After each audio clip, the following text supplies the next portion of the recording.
Hey authors, not to freak you out, but what if that bad thing comes to pass?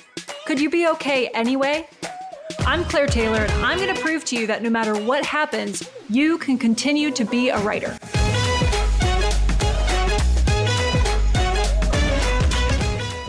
Welcome back to another episode of What If for Authors. I'm so glad you're here. My name is Claire Taylor, and I'm an Enneagram certified coach for authors as well as a humor and mystery writer. You can check out my latest book for authors, Sustain Your Author Career, by going to ffs.media/sustain. So I've been doing a lot of deep thinking lately and trying to figure out how best I can adapt to changes in the industry and to, the world to continue to offer the form of support that authors will need, whatever that looks like. Well, also making sure that I'm paying myself fairly for all the hours of work that I do. I have this tendency to spot where I can be helpful, create that thing, and then forget to pay myself for it. John is very patient about this pattern of mine, but I'm not looking to continue testing that patience. So all of that is obviously not your problem. It's just what I've been thinking about, especially as I adjust to my own lower energy levels lately. I don't think I've actually mentioned this on the podcast before, but I've been going through the treatment process for endometriosis this year, and it's just been a lot. If you know anything about endometriosis, which most people do not, then you know that it's all kind of a mess, and there's almost no medical research on it, despite it affecting 1 out of every 10 women. Anyway, I've been managing that along with trying to keep all the plates spinning, and I'm just about out of gas for the year. So I want to better support authors and make sure that I'm paying myself a livable wage next year, but I also have to be realistic that my energy on the whole ain't what it used to be. And getting to the gym 4 times a week, which takes its own amount of time and energy, is a new requirement for me so that my bones don't all start to break when I'm in my 60s. There is a point to my oversharing, and it's that I find myself at a pivot point in my career. And I know that even saying so aloud is going to make some people nervous, because when we talk about pivoting, we're talking about change. If you're one of my frequent clients, you're probably nervous that I'm going to be less accessible than I used to be with both my time and my pricing. And, that's a normal concern. It's scary for us when we see others who have close contact with us in a moment of change, because it signals that we might also need to adjust. And if you're a person in a moment of change at a pivot point, you might notice those close to you trying to fight against your pivot because of what it might require of them. I get it. I don't want my therapist or my doctor to go through a big change because I'm thinking, oh no, what if I can't see them anymore? Do I really have to start all over with someone new? Like if Texas laws are not my OBGYN from the state, which they're doing for a lot of OBGYNs lately, I will literally cry.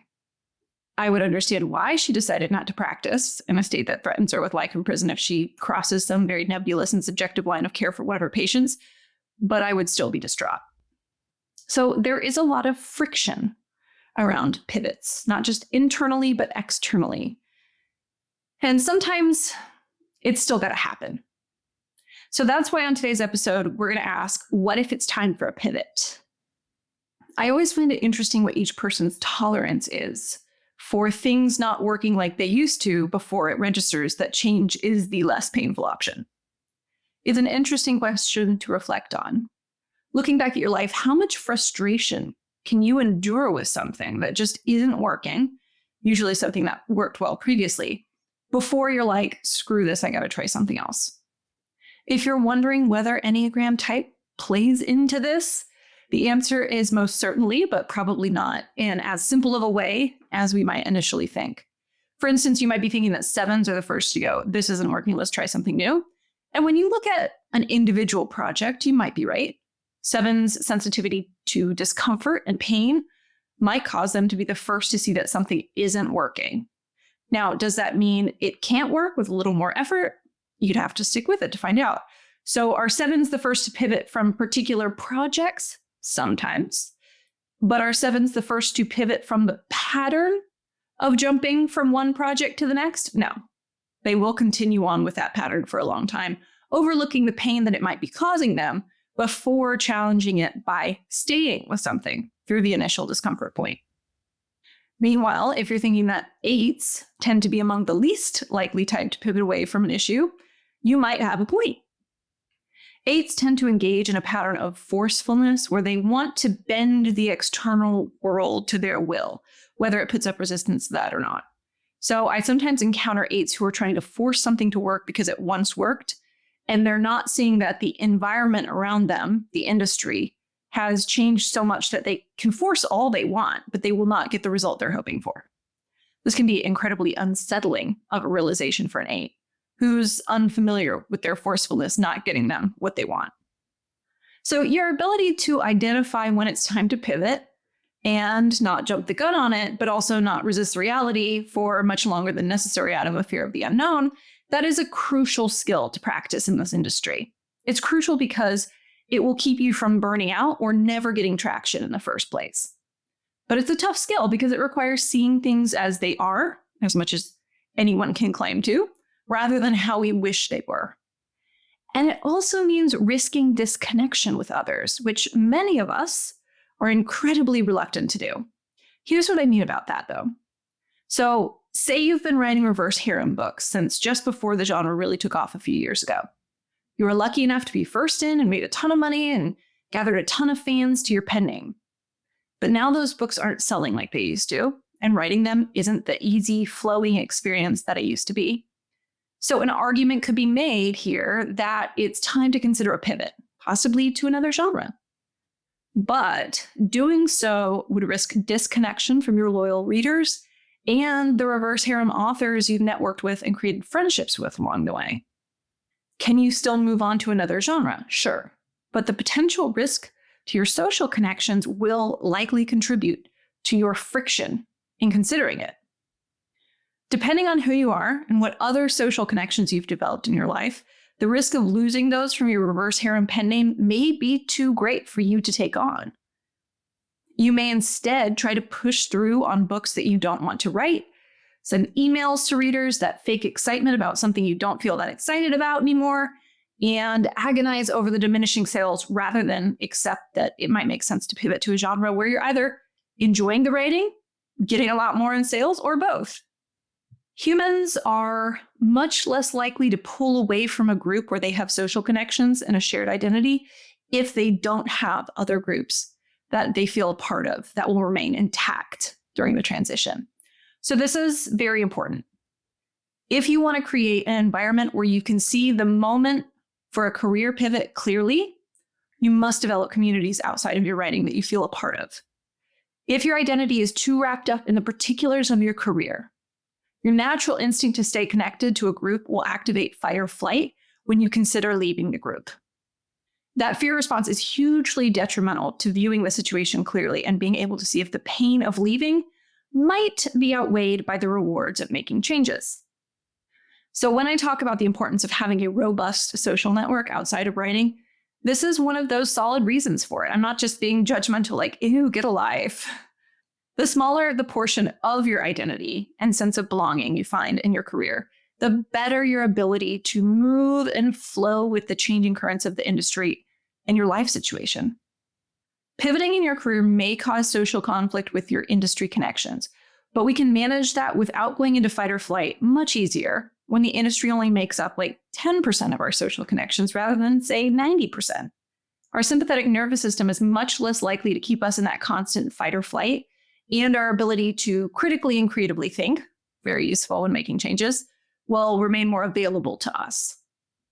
Sometimes when I'm working with authors who suspect it's time to pivot but are refusing the call, the issue is that they are looking for certainty that the pivot will work before they start making it. You probably already know what I'm going to say here. There is no certainty that anything will work in exactly the way you want it to. Sorry. The question to focus on instead is whether you're at the point where the pain of staying outweighs the risks of trying something new. Additionally, ask whether there is any pain of staying that would feel worse than the risk of leaving. This is a super important thing to be honest with yourself about. What is the line for you? How much pain and lack of results are you willing to take to avoid confronting the uncertainty of change? And is that working for you the way you'd hoped? If you find that you'd always rather stay in the thing that isn't working than try something new, then maybe it's time to do some deep work on your fear of uncertainty and the fact that you will choose certain misery over uncertainty with a chance of happiness.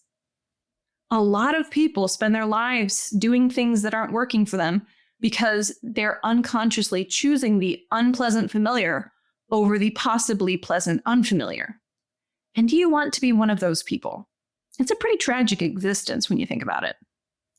Now, I recognize that the stakes of risk are dramatically increased when your family's income is relying on your book sales. That's certainly a consideration when looking at pivoting.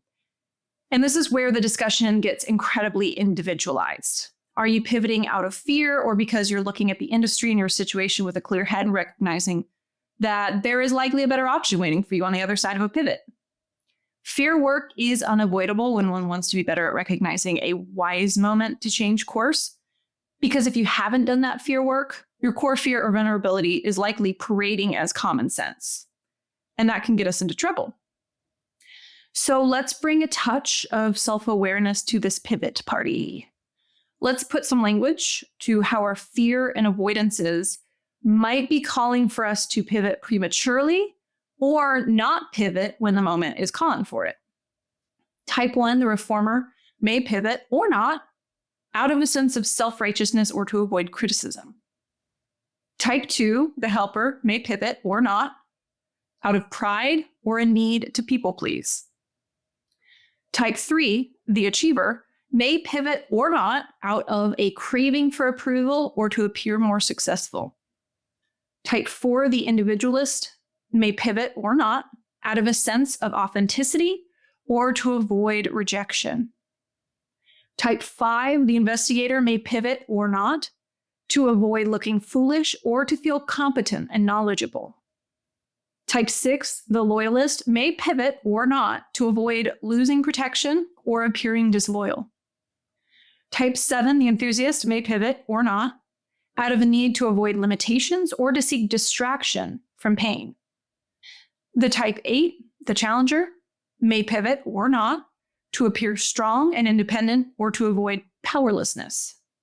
And type 9, the peacemaker, may pivot or not to avoid conflict or to remain unobjectionable. If we're not aware of why we might be motivated to make a big career change or not, we can hardly view the full situation through anything but our fear-colored glasses. What I suggest you try if you're trying to decide whether it's time to pivot or not is to lay out the situation to someone outside of whatever social group you might be leaving behind with the pivot. Even better if it's someone who has themselves made a big career pivot and might be able to reflect what parts of it they would do again and what they would do differently next time. They might not be able to give you a definite, yes, do it, or no, stay where you are. But sometimes breaking outside of your own interpretation of the situation by talking to someone whose connection with you will not be threatened by what you decide to do can give us new insight that helps contradict what our fear is telling us. This is also why I continue to host the Liberated Writer course, where we have group calls twice a week. It's an environment where a bunch of people are supportive of one another in a way that lacks self-interest. What I mean is that we understand that your career decisions don't actually affect ours. You're not surrounded by your in-group whose self-interest means keeping you from changing and possibly outgrowing the group. And when you share your situation and ask if it's time to pivot or not, people of different types offer up perspectives that are so outside of your usual operating system of fear that it's impossible to not gain a more robust perspective on a situation. That's why I think that these temporary support environments built around a shared desire for each person's success are absolutely invaluable. A lot of the friction around pivoting is rooted in our limited perspective. But we need added perspective from informed people who don't have a vested interest in us staying the same for the sake of maintaining relationships. Even better if those people know a little bit about core motivation and can help us spot where our fear is limiting our vision. I love having a place to run new ideas for a pivot by people who can absolutely shatter my limited perspective by offering options, ideas, and even possible pitfalls that I hadn't seen before. It calms my anxiety because I don't feel like, oh, it's all up to me. I have to think of everything. So if you're reaching the end of the year when this episode releases, or you're in the middle of the year and things just ain't happening like you had planned. And maybe you're wondering, what if it's time for a pivot? I would say a couple of things. First, identify your core fear and vulnerability and poke around to see where they might be motivating the desire to pivot or your reluctance to do it when it's obviously time for it. Look honestly at what feels at stake with your social connections. You might discover that there's not as much at stake as your fear is telling you. Or you might discover that you need to spend a little more time developing connections outside of the industry so you feel freed up to make the best business decisions. And then don't be afraid to run the situation past some folks with no vested interest in what you decide one way or the other. You don't have to take their word as gospel, and in fact, I wouldn't recommend that, but allow it to shatter your narrow perspective so that you can see much more than you did before about the situation. And then if you decide it's time to pivot, you got to take action. You got to actually do the pivot rather than sitting and thinking about it for years. Figure out the first step and then take that. It might be scary, but it might also feel exhilarating. Sometimes it's only through action that we can finally feel the full body recognition that we're headed in the right direction. Thinking about it won't get us there. Action will. So that's it for this episode of What If for Authors. Thanks so much for joining me. If you want some support with the pivot, I highly recommend you join the next session of the Liberated Writer 5-week course. There are payment plans available to make it more accessible, and you can tap into the perspective of me and other authors as you learn more about your Enneagram type and subtype that are operating below the surface for you. To join the next session, go to ffs.media/liberated-writer-course, or just go to ffs.media and you can find the link on the front page. I'm Claire Taylor, and I hope you'll join me for the next episode. Happy writing!